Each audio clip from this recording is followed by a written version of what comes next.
Bom, boa tarde, pessoal. É um prazer estar aqui hoje falando com vocês. Bom, como fui apresentado aqui, eu sou Daniel Cassiano, mais conhecido como Cassiano. Sou diretor de dados do Magalu, ficando dentro do Luiza Labs. E o nosso objetivo aqui hoje é contar um pouquinho de como a gente vem construindo soluções utilizando Big Data e Machine Learning para alavancar não só as nossas vendas, mas toda a nossa operação. Então, aqui é um pouquinho do que a gente vai abordar. Então, como que a gente trabalha com a ciência de dados e IA no Magalu, um pouco de contexto sobre o que a gente chama de modelos, o nosso ecossistema e a stack, alguns cases de produto engenharia e de negócio. Então, quando a gente começa a falar sobre essa buzzword, que eu acho que está, talvez seja das mais buzzwords, né? Machine Learning, inteligência artificial, em muitos casos eu escuto pessoas técnicas que trabalham na área definindo isso de uma forma que, na verdade, não é, na prática como deve ser feito. E a gente é muito comum ver também uma confusão entre os papéis das pessoas que são envolvidas nesse contexto. Então, a gente é muito bom de fazer GIF, como vocês podem ver, e a gente tenta, através desses GIFs, explicar um pouquinho de como é o nosso processo. Então, quando a gente fala assim, eu gostaria de construir inteligência artificial na minha empresa, eu gostaria de colocar algoritmos pilotando as máquinas, etc., etc., o processo, na verdade, começa muito basicamente na aquisição dos dados. Então, você tem os dados para trabalhar naquele problema? Essa é a primeira pergunta. Se você não tem os dados, não importa se você tem acesso à tecnologia mais de ponta que exista, que hoje todo mundo tem passando um cartão de crédito em uma grande cloud como Google ou AWS da vida. Mas você tem os seus dados? Então, aqui, o nosso engenheirinho ali está trazendo os dados de sistemas de produção para o que a gente chama de lake. Então, data lake é um termo que a gente adota e usa bastante dentro do Magalu, mas existem algumas outras nomenclaturas para isso. Esse talvez seja o processo e a fase mais importante de tudo que eu vou falar. Talvez poderia acabar até a palestra aqui, falando, construam a aquisição dos seus dados e centralizem isso num repositório único. Se vocês não fizerem isso, todo o resto que eu vou falar daqui para frente não vai ser possível de ser feito. Então, essa é a fase mais importante do processo, que é onde você, de fato, constrói o seu laguinho ali para ter os dados. Aí a gente pode falar, mas tudo bem, agora que eu fiz a aquisição dos meus dados estão em algum lugar, o que eu faço com isso agora? Tem mais um GIF maravilhoso para a gente mostrar o que vem nessa nova fase, nessa próxima fase do processo, que entra um pouco da figura do cientista de dados, que também é uma outra buzzword extremamente quente no mercado, que todo mundo fala bastante, todo mundo quer muito essa figura trabalhando, e esses coitados são enjaulados dentro de salas, e as pessoas não dão comidas para eles, enfim, vai tudo nessa linha. Muitos são chamados de gênios, enfim, gênios incompreendidos. É uma conversa que a gente escuta bastante em todos os lados do mercado. Mas a vida dessa pessoa, ela vai ser inversamente proporcional ao que você construiu na fase anterior. Então, se na fase anterior a gente fez um bom trabalho, a vida desse amiguinho ou amiguinha que provavelmente passou 10, 15 ou 20 anos na academia, dependendo do nível de senioridade, ela vai ser melhor ou pior. E você vai conseguir extrair mais ou menos dessa pessoa. Então, se a gente não fizer aquela primeira etapa, isso que aqui parece tão simples de ser feito, que é, puxa, eu vou pegar o dado de algum lugar, vou entender um problema, vou construir algum tipo de modelo, e isso vai virar um resultado final.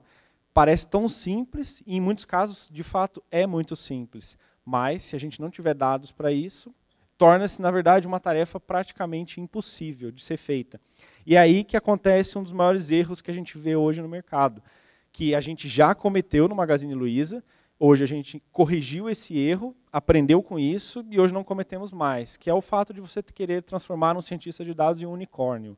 Então, Ele faz tudo. Ele faz desde a aquisição do dado, a construção do modelo, a colocar o sistema em produção, a fazer o deploy, cuidar da infra, enfim, gerar o report, fazer o dashboard, apresentar para a diretoria, captar investimento, ele faz tudo. Porque ele é um unicórnio, afinal de contas, né? Então, nós corrigimos isso, em algum momento nós acreditamos nisso lá atrás, e hoje, né, essas figuras que estão lá com a gente, elas têm um escopo muito bem definido, e a gente, na verdade, trabalha no dia a dia para construir ecossistema em volta delas. Então, se a gente puder resumir um pouco da nossa missão, é construir ecossistema em volta de quem sabe trabalhar com os dados, para que essas pessoas tenham acesso à tecnologia e ao dado de uma forma mais rápida. Então, aqui é uma outra fase do processo que, em muitos casos, pode terminar aqui. Pode fazer sentido que um modelo ou algum tipo de trabalho que foi feito, um projeto menos extenso, ele foi suficiente até essa fase. A gente não precisou fazer isso virar um grande sistema, isso provavelmente foi uma análise ou algo do tipo que gerou algum tipo de decisão. Porém, no caso do Magazine Luiza, a gente tem essa fase, mas a gente também tem a próxima com mais um GIF maravilhoso. Aqui é o caso onde a gente precisa escalar isso. Então, em muitos dos casos, a gente trabalha com o conceito de validação de hipóteses, enfim, de fazer POCs, essas coisas que é muito comum de serem feitas. Isso vale também para o caso da ciência de dados. Vamos experimentar fazer isso primeiro, vamos ver se aquilo funciona, se tem uma aderência, vamos dar uma olhada nos resultados, qual a performance. Puxa, esse negócio funcionou super bem. Como é que a gente escala isso agora? Como que eu faço isso escalar para 500 sistemas, 25 milhões de clientes ativos, enfim, começa a ir para números estrondosos, que são os números do Magalu, do marketplace do Magalu, e agora com o Netshoes também. Para a gente fazer isso, a gente precisa ter algumas coisas em volta algumas coisas que compõem esse ecossistema. Então, para a gente faz sentido ter essa figura, que é o que a gente chama de Machine Learning Engineer. Essa pessoa é a pessoa que coloca em produção aquele modelo construído pelo cientista de dados. Então, o cientista de dados, aqui a gente já faz uma separação clara do modelo unicórnio. Eu não preciso que o cientista de dados coloque isso em produção. Quem vai colocar em produção é alguém que tem especialidade para isso, que sabe trabalhar com infraestrutura, com desenvolvimento, e que sabe conversar com o cientista de dados para entender o que está sendo construído. Então, a gente tentou representar nesse GIF exatamente o que acontece. Ele pega o trabalho fim daquele cientista de dados, que pode ser um modelo, por exemplo, tritura isso e coloca para escalar dentro dos sistemas em produção. Nessa fase, é muito comum olhar para o que foi feito pelo cientista de dados e propor melhorias, propor uma rearquitetura, enfim, a gente vai propor algum tipo de quebra. Olha, aqui você puxou esse dataset, você olhou essa e essa fase dos dados, mas para escalar isso daqui, a quantidade de dados é elevada à 90ª potência, não vai dar para a gente trabalhar dessa forma. Vamos quebrar esse processo? E é aí que começa a escalabilidade da coisa. Então, quando a gente pensa num fluxo, a gente gosta de usar isso aqui talvez como o nosso modelo de trabalho de uma forma bem simplificada. Nem sempre a gente faz regradamente todas essas fases, mas dá para dizer que é por onde a gente... Isso aqui está no book do cientista de dados, lá de como ele trabalha no dia a dia. Então aqui a gente passa um pouco por todas as fases onde a gente chega desde da definição do problema, e a gente gosta muito de trabalhar próximo da área de negócio, ou seja, a gente resolve problemas tanto problemas de negócio próximo à área de negócio, quanto problemas próximo a times de produto. Então, você pode ter um time de produto que não necessariamente está lá dentro da área de negócio, é um produto técnico. São abordagens diferentes, mas que seguem a mesma linha. Então, a gente define um problema, a gente tem que entender como que a gente coleta esses dados, como é que eu tenho os dados para resolver esse problema, como é que eu vou trabalhar com esses dados. A gente tem que fazer um EDA a partir disso, para fazer algum tipo de exploração, entender se aquilo faz sentido, tem alguma aderência, define um baseline. Aí a gente parte para a criação de um modelo, fazer alguma modelagem, testar alguns algoritmos. Então, nessa fase, os cientistas de dados, eles leem bastante papers, enfim, eles vão procurar se não existe alguma coisa já, se alguém já não teve aquele problema, em primeiro de tudo. E a gente parte para a apresentação de resultados prévios. Então, internamente para a gente, tornou-se super importante também a necessidade de compartilhar o conhecimento. Então, nessa fase aqui, número 5, onde a gente faz a avaliação de resultados, a gente tem um grande repositório hoje de pesquisa de tudo que é feito dentro do Magazine Luiza. Então, existem cientistas de dados que estão mais próximos da área de negócio e aqueles que estão mais próximos aos times técnicos e de produto. Existe um lugar único, um portal único, onde eles colocam essas pesquisas que eles fazem ao longo dos últimos anos. Então, a gente tenta fazer com que haja um reaproveitamento, que não tenha, que se daqui 2 anos alguém voltar no mesmo tema, e se esse tema já foi abordado, que a gente tenha algum ganho de performance em cima disso. Então, aqui é uma parte que eu gostaria de trazer um pouco de discussão sobre isso. Tem muita... escuto bastante coisa, quando eu vejo principalmente... seja em documentação técnica, seja em algumas literaturas, talvez não tão formais ou oficiais, mas uma definição básica do que é um modelo. Então, aqui, uma regra super simples, são dados, mais algum algoritmo, mais alguns parâmetros. Aqui, a gente vai... Deixa eu só tomar uma água aqui. Aqui, a gente cai numa parte que acho que esse é o maior desafio de todas as empresas que já tem sistemas, que os sistemas já existem, que tem qualquer sistema legado e que não iniciou a construção desse sistema pensando em machine learning.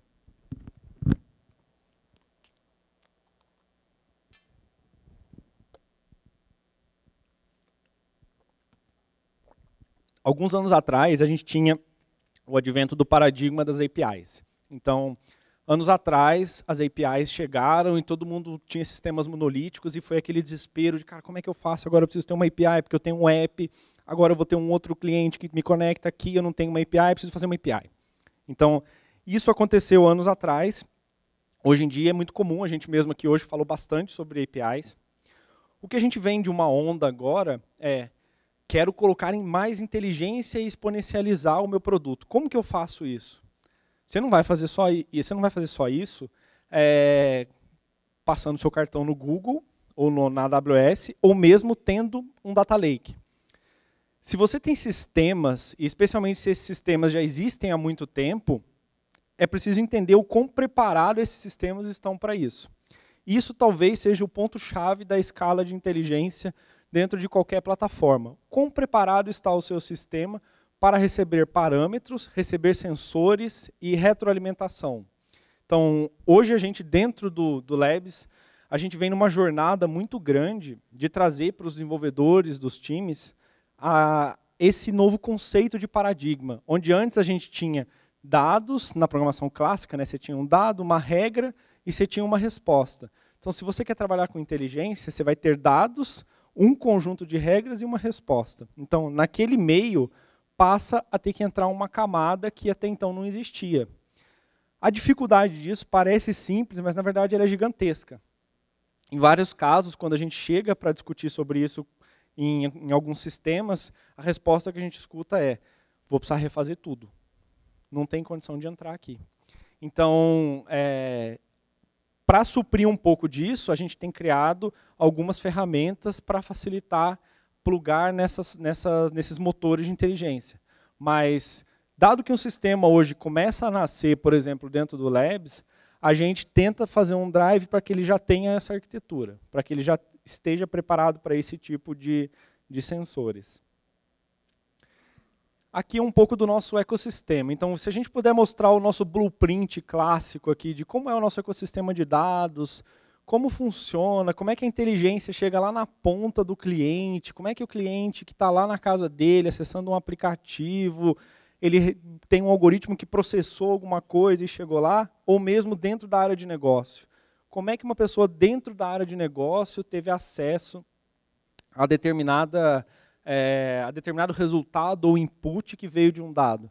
Então, basicamente, a gente tem do lado aqui, no lado central, um grande repositório de dados, que a gente chama de Data Lake. A gente tem repositórios que incluem, imputam coisas dentro desse Data Lake, que são nossas plataformas, dados externos. A gente tem ali alguns meios do caminho, umas ferramentas que a gente colocou ali de data visualization, de exploração de dados. dentro do nosso modelo, as unidades de negócio têm suas próprias bases que herdam do nosso data lake. Enfim, ali embaixo a gente tem a nossa camada de inteligência e a ponta final. Na nossa ponta final de cliente seria esse Plataformas Magalu. De uma forma simplificada, é assim que o dado transita dentro do Magalu. É assim que o dado chega tanto nas plataformas quanto numa visão analítica. O que a gente usa lá hoje para trabalhar com isso? Então, a gente gosta muito de open source, então, no geral, a gente é heavy user, a gente tenta contribuir um pouco, mas, no geral, nós não usamos plataformas proprietárias para a construção do nosso ecossistema. Então, no geral, pelo que vocês estão vendo aí, a gente não tem nada que seja proprietário, são todas plataformas open source.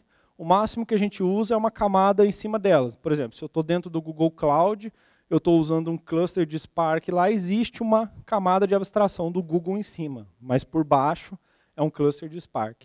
Então aqui um pouquinho do que a gente usa para programação, a parte mais de Big Data, somos heavy users hoje de Spark, acho que assim, talvez seja um dos principais ganhos que a gente tem hoje para processamento de dados. E um pouco aqui do lado, são ferramentas que os cientistas de dados têm no seu dia a dia, um pouquinho de visualização de dados.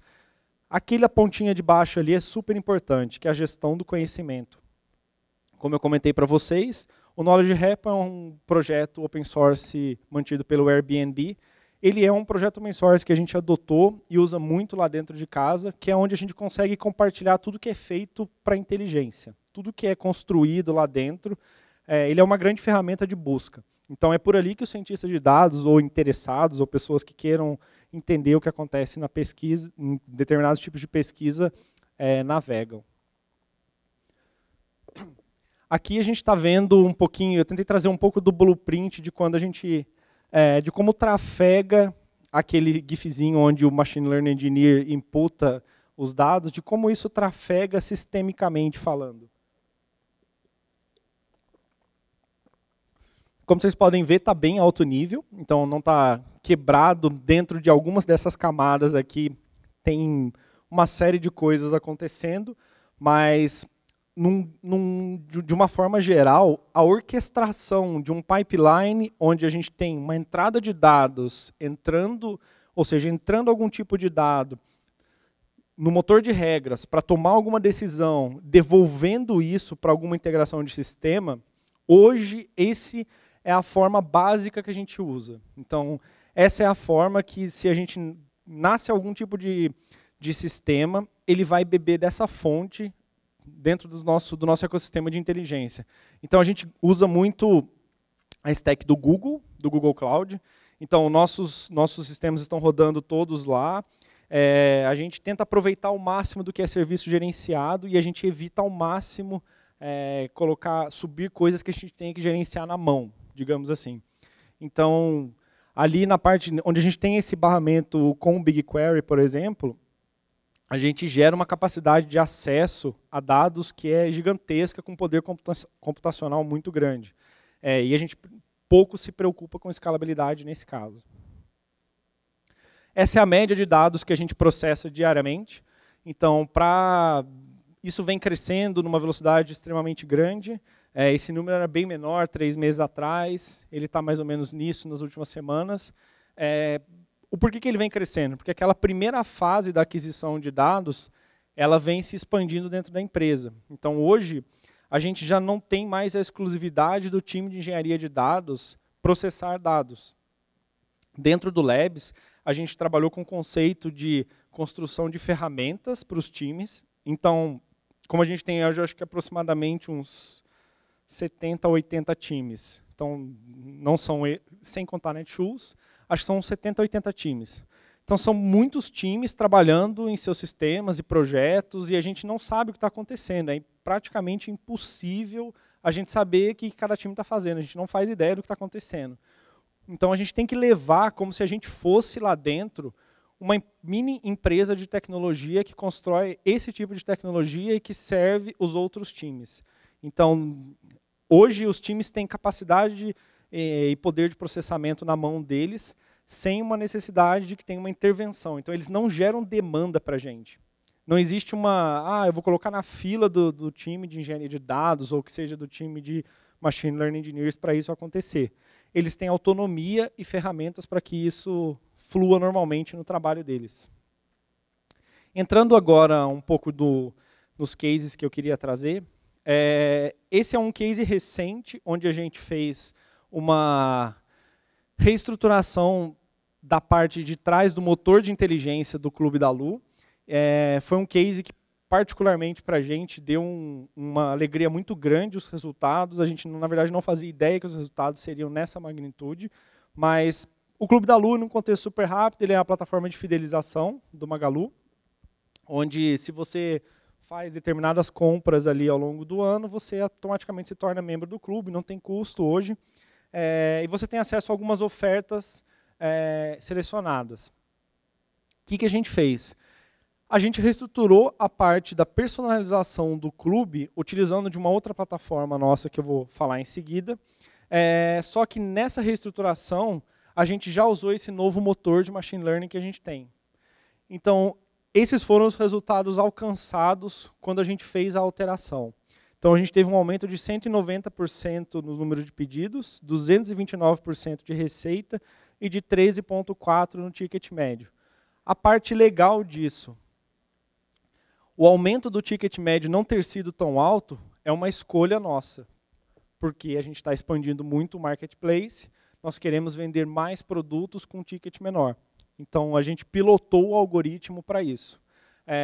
Foi um resultado super legal, onde o time que construiu isso teve uma grande autonomia e pouco precisou dos times de suporte dentro de dados. Aqui eu chego na plataforma. Isso tudo que o Clube da Lu construiu foi em cima dessa plataforma de recomendação. Então, a nossa recomendação, de uma forma muito básica, né, a gente tem N pessoas vendo a mesma coisa. Quando a gente trabalha com a recomendação, cada pessoa vê uma coisa específica para ela, né? Esse é o nosso conceito básico do o que eu ofereço para essas pessoas. Então, aqui a gente tem um mercado de duas vias, onde eu tenho os compradores, os sellers e a nossa plataforma ali no meio. E a gente precisa recomendar o que é melhor para aquela pessoa.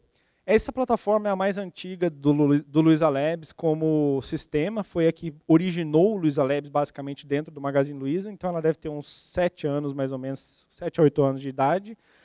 Só que ela já se transformou diversas vezes ao longo dos anos. Então, hoje ela é uma versão totalmente diferente do que ela foi lá atrás.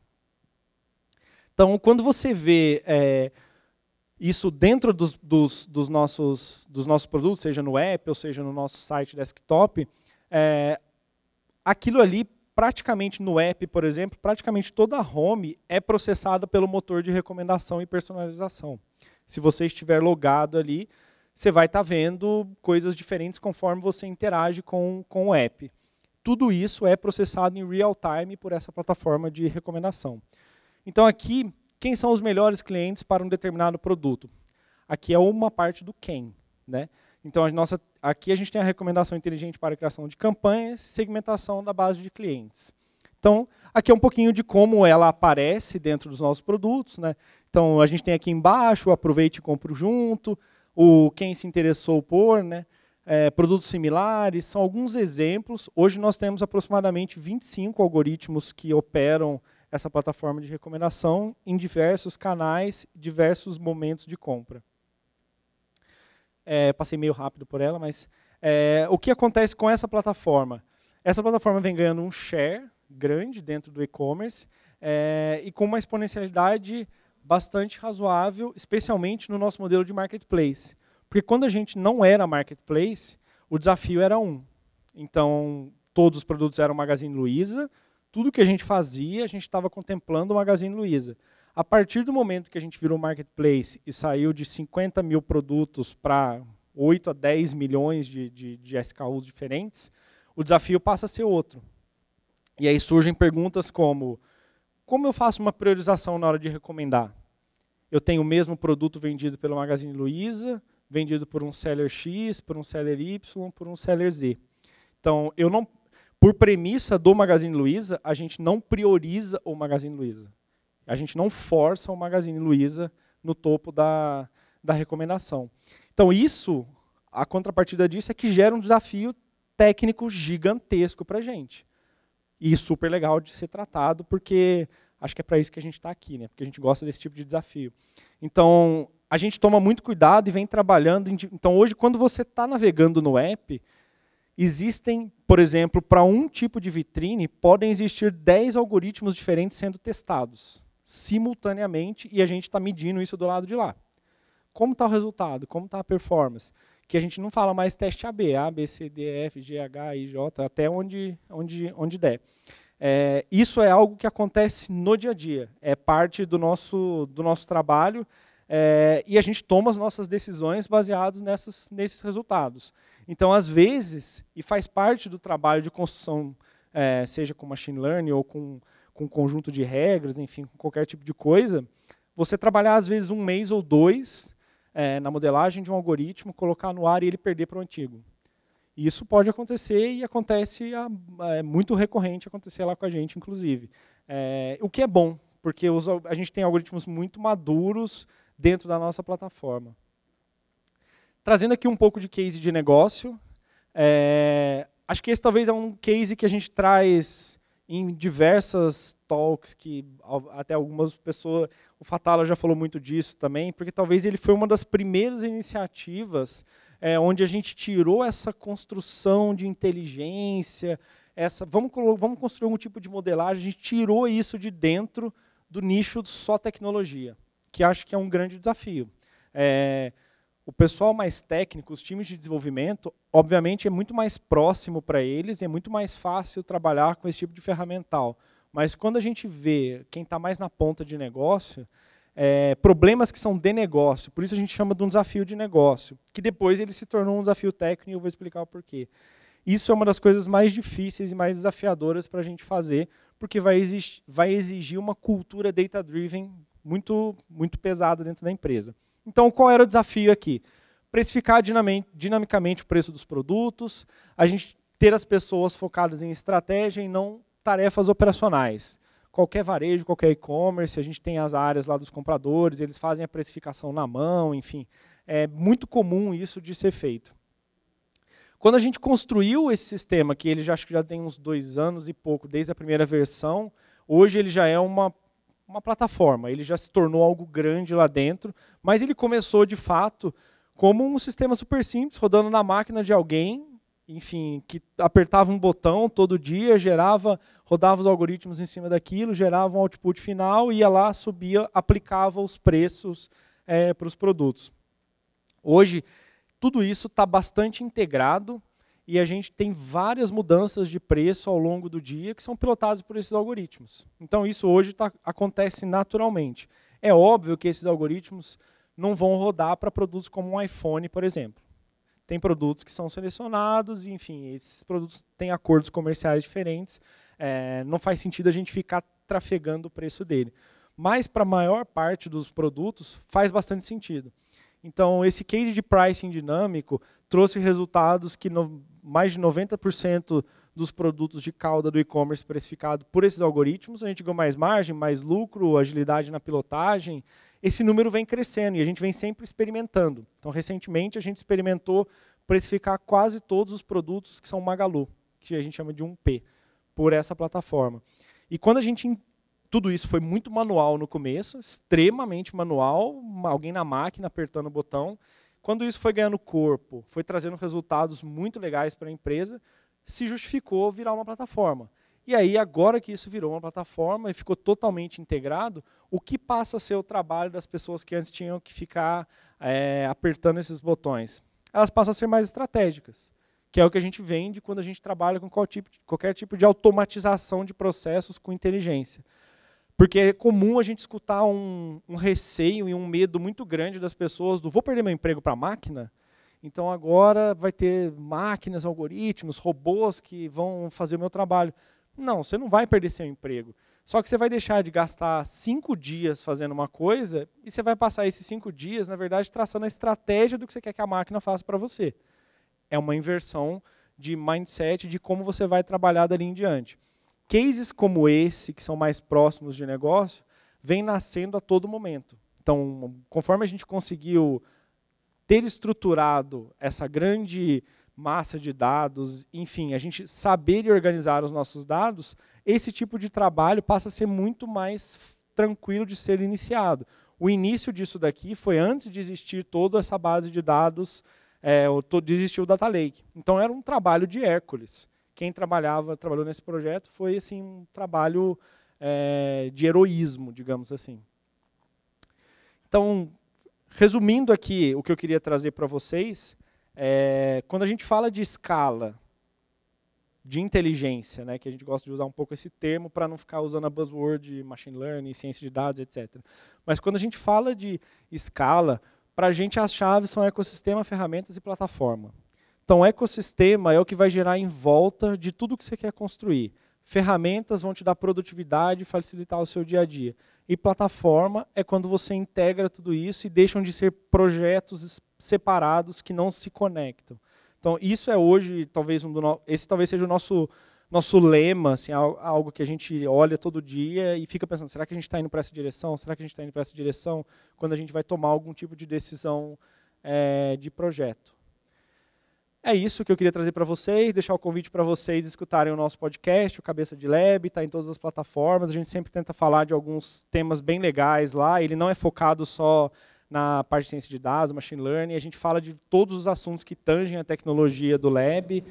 A gente fala até de assuntos que não sejam tão tecnológicos. A gente fala de alguns assuntos de gestão de pessoas, desafios de crescimento da organização.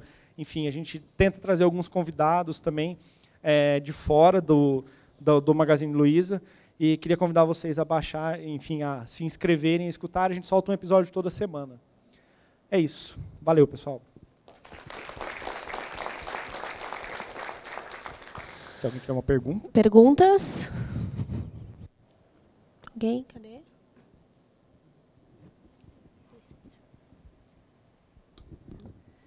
Cassiano, boa Oi. tarde. Boa tarde. Parabéns, você explicou super bem. Ficou bem Deu para legal. entender? Então tá bom.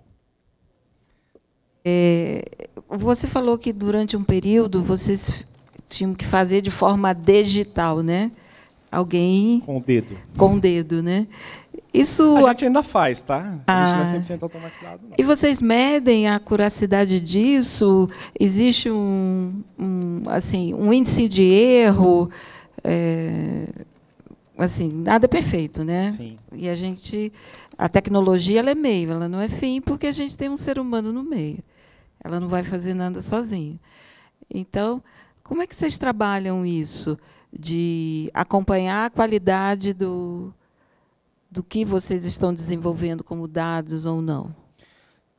Depende do projeto, mas, no geral, a gente define algum tipo de métrica de acompanhamento.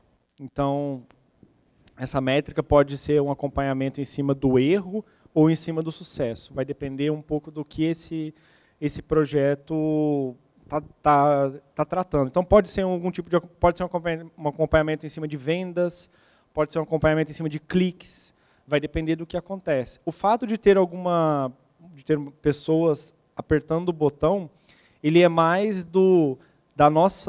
isso é a dificuldade de uma empresa muito grande, muito fragmentada tecnologicamente ainda. Então, não é simples para a gente, quando a gente, de repente, constrói alguma coisa que tem resultados excelentes, alguma coisa usando machine learning, qualquer tipo de coisa desse ecossistema, não é simples e rápido ainda da gente chegar e incluir isso dentro da plataforma do Magalu.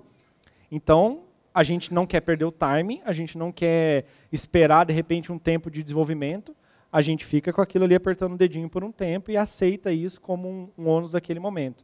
Mas, hoje os projetos, a gente não começou assim, tá? Mas hoje a gente já está um pouco mais maduro, então quando vai começar algum tipo de projeto ou algum tipo de trabalho, a gente tenta no começo já definir quais são as métricas de sucesso.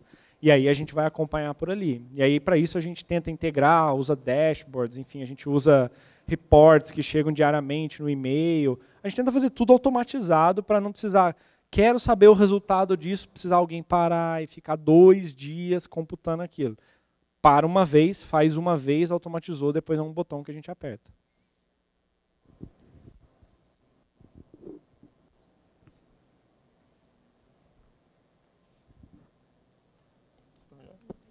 Opa, Daniel, Boa tarde. Boa tarde. Primeiramente, obrigado. Também curti muito. Foi super explicativo.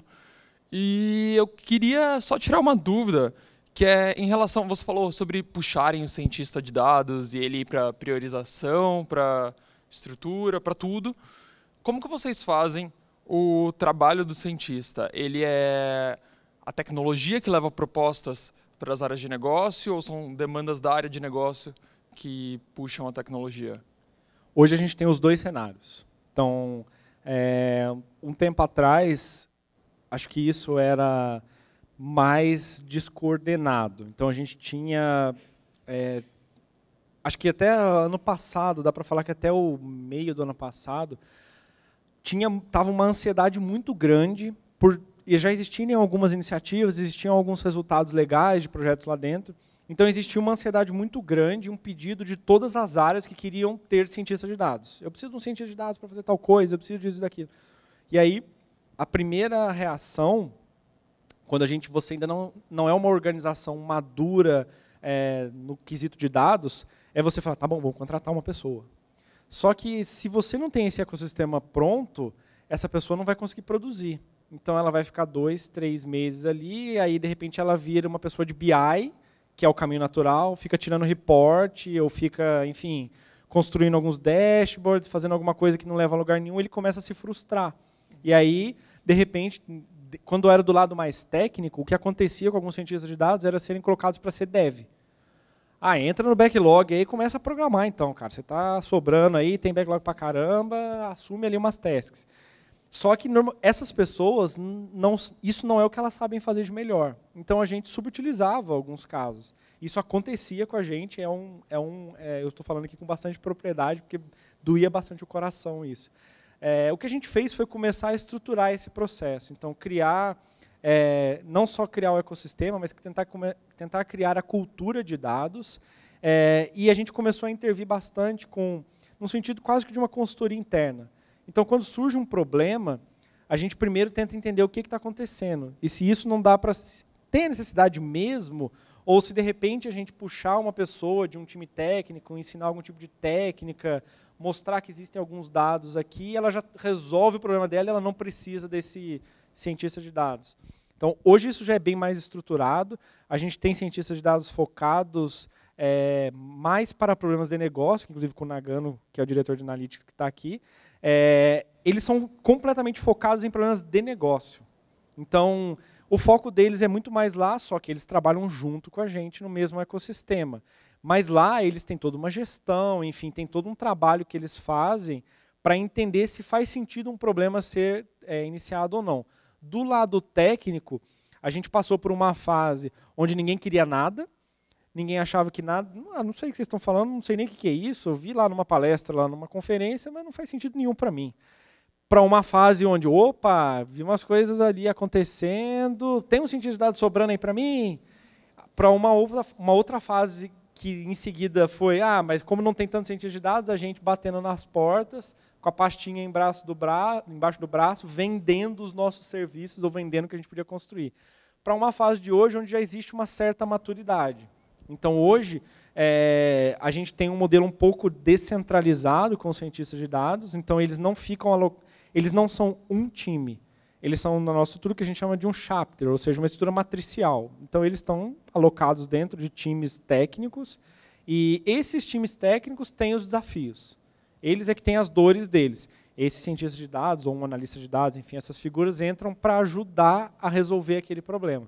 Mas a gente tem algumas figuras ali que ajudam nessa gestão. E a gente questiona muito, a gente gera muito. A gente não é tão.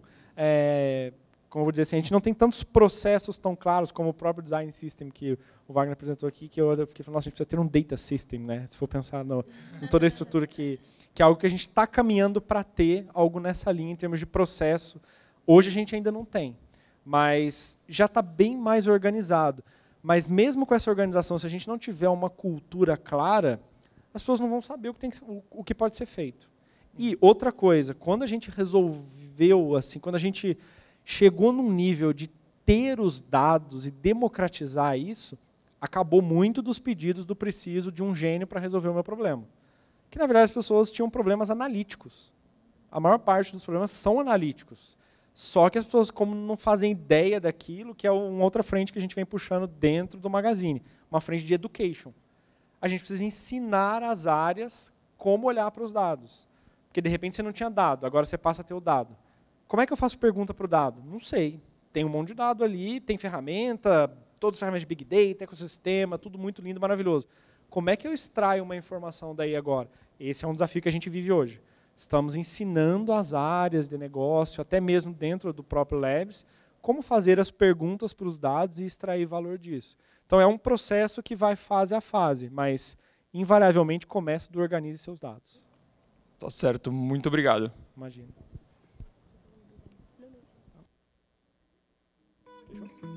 Pergunta? Tocou a música, acabou. E aí? Vamos finalizar, então. Queria agradecer o Cassiano Imagina. pela palestra, Valeu. por dividir aí